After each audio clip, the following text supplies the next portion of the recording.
Hey people, how's everybody doing? Good. Looking good, looking sharp. We got sight reading week number 3, talking about note heads and stems, really important skills as you roll through sight reading exercises and music in general. Hey, remember, sight reading, no pressing pause, no pressing back ever. You gotta dig down deep and you gotta plunge through, you gotta push yourself through sight reading to get better at it. We're focusing on note heads with stems removed, and then on a single note with a focus on stems only. So we're thinking about pitch and the range of our instrument, the first little bit we've got here for you, and then we're thinking about rhythm in terms of the rhythmic context only with a focus on stems. This is going to help you not only visualize your intervals quicker in a sight reading situation, talking about the distance between pitch, that's interval, right? But make you more aware also of the quality of stems, whether they're 8th notes, whether they're 16th notes, or even crazy 32nd notes and crazy other triplet stuff, right? That's what we're focusing on here. We got a little warm up here for you, so what do? You turn on your eyes, you turn on your ears right now, they're ready to roll, and your brain. Make sure you have a beautiful full sound throughout this entire exercise, so you're thinking about core sound quality. Doink, right here. Breathe with us on 4 and take great breaths throughout the entire lesson, right? So when we get to 4 in terms of the count off, I'm always going and filling the entire tank up so that I can have great phrase, great sound quality the whole time. Cool? Let's warm it up. Here we go. 1, 2, and.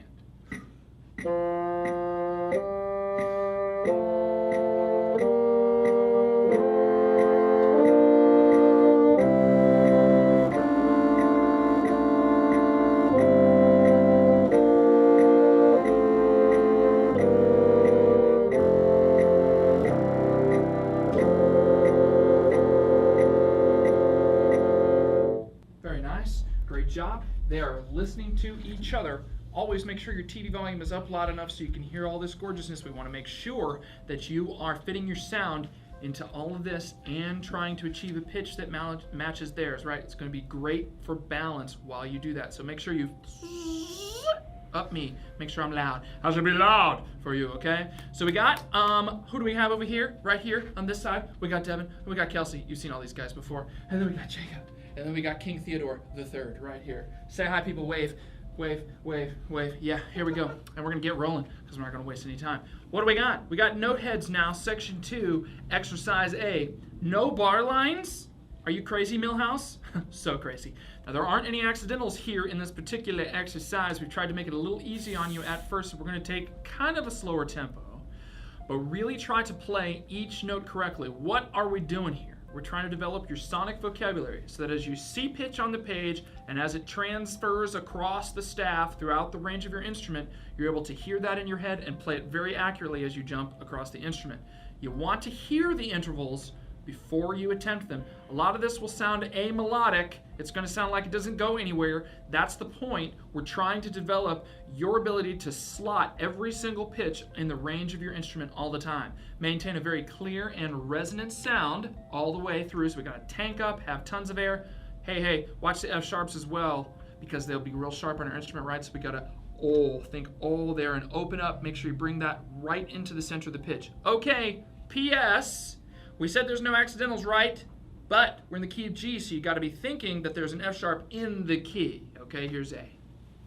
1, 2, and.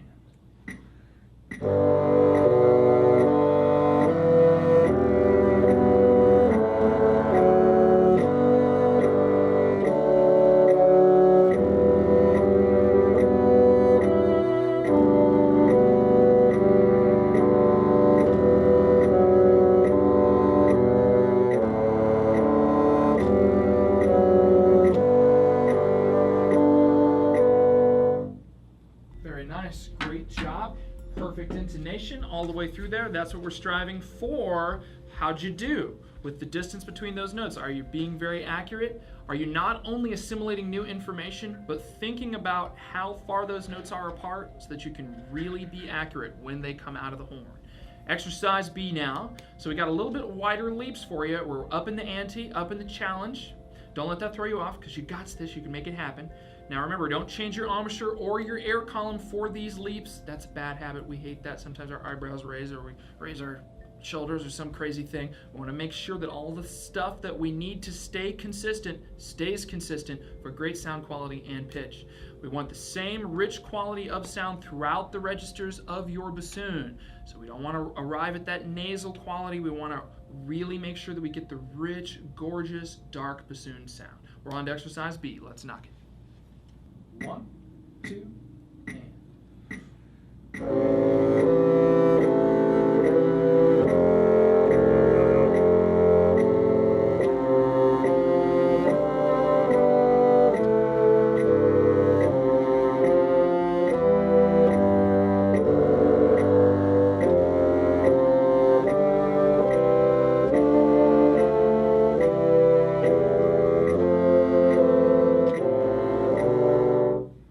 Nice, guys. Good job. Professor Schissel over here making sure everything's accurate for you. How'd you do on that? Wider intervals, a little bit more of a challenge to be super accurate, and make sure that you're crossing the range very effectively with a great sound.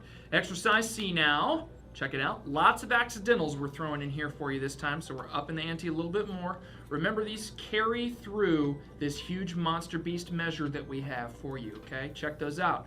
Stay relaxed and use great air support throughout all the tough leaps. Direct that air forward. It's going to help you. Try to shape as the line goes up and down. So even though we're kind of amelodic, we can still practice and reinforce our phrase shaping skills using our intuitive knowledge that as the pitch rises in the line, we can provide a little crescendo to that, and as the pitch comes away, we can provide a little decrescendo to that for musical effect.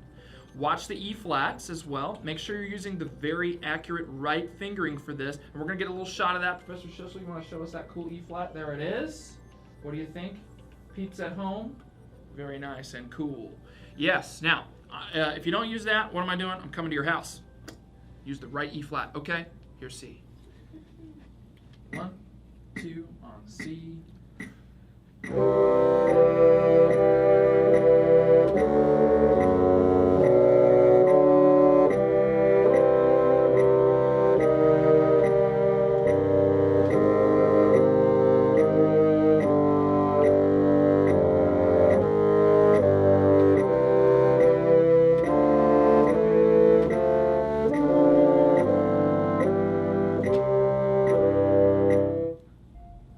Super cool, guys.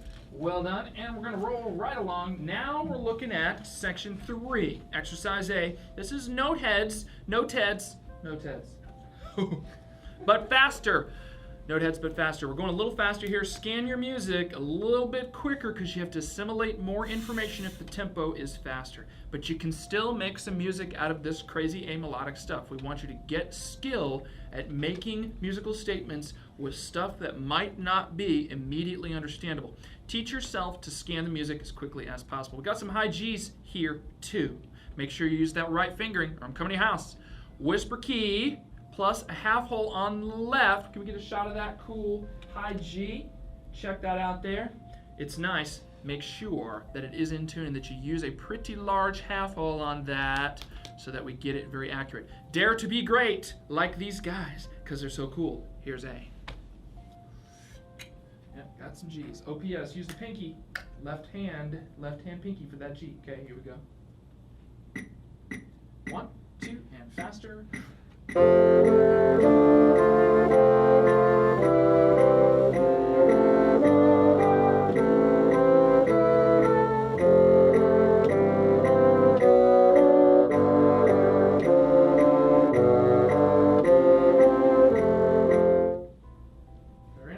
Very groovy, great in tune as well. We love it. And they're making musical statements, which is really important as an ensemble. We got exercise B. Let's check it out. Got some wider leaps here now. So we're moving faster and widening the leaps. It's like we were doing before, but now we're at a faster tempo, right? Don't pinch off or distort your embouchure ever, or your air column ever. Make sure that it is always going through the horn, direct it forward into the sound. Have a great sound the entire time. Remember, core sound, boink, right here. Hey, flick the tenor register notes. Very important. Like A, like B flat, like C, like B natural. You're going to be an expert at flicking. Let me tell you, not that kind of flicking. Yeah? Here's B. 1, 2, and. Great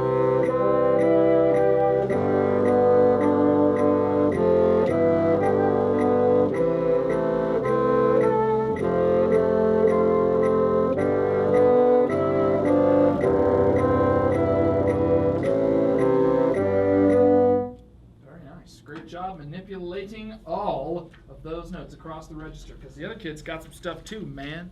All right, we're on to exercise C. So now we want you to check out the octave leaps here at the beginning.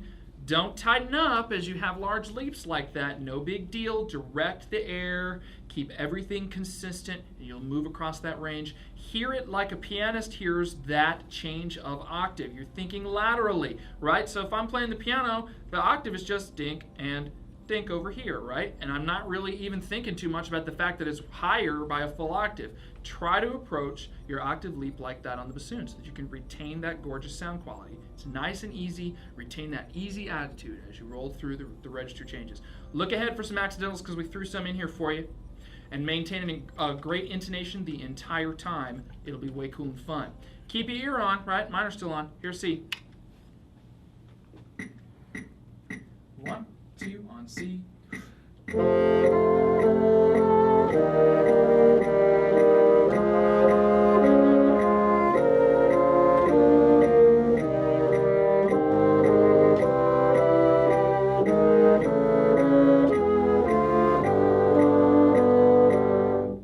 Very nice job. Super cool and fun. Nice job on the accidentals as well. And shaping the phrase, are you still using the rising motion of pitches to crescendo maybe a little bit, and then decrescendo on the falling motion of pitches? Yeah. Okay, guess what? Done with note heads. Now we're on section 4, exercise A. We're thinking about stems now. We're moving to a rhythmic focus. We see percussion, crazy, goofy notation here. They have to read rhythms, and now we're going to do it a bunch. Maintain a very full and resonant C the entire time. And make sure you don't take any bad catch breaths, or what we call sip breaths. You can sip, but you have to make sure that you're not stacking stale air into your lungs, right? Want to make sure you've used all of your powerful air from your previous breath before you take a sip and take more powerful air in. Otherwise, you're stacking good air on stuff that's still stale in your lungs, and it still feels like you have to get rid of it. Want to make sure you take great breaths all the time.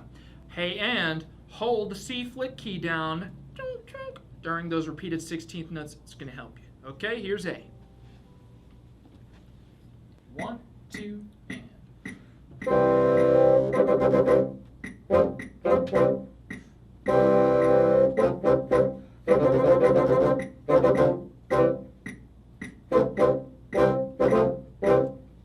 Very nice. Great job on the 16th notes and dotted 8.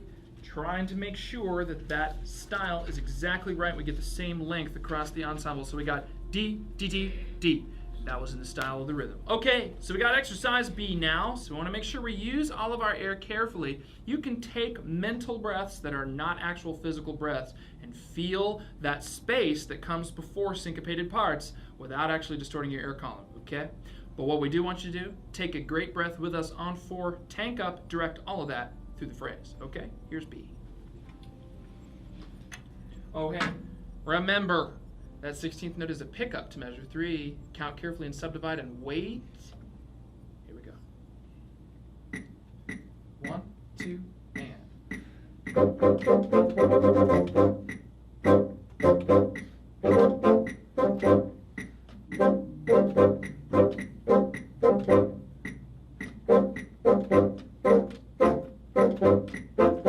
Woo! Yeah, cool, guys. Fantastic rhythmic pulse.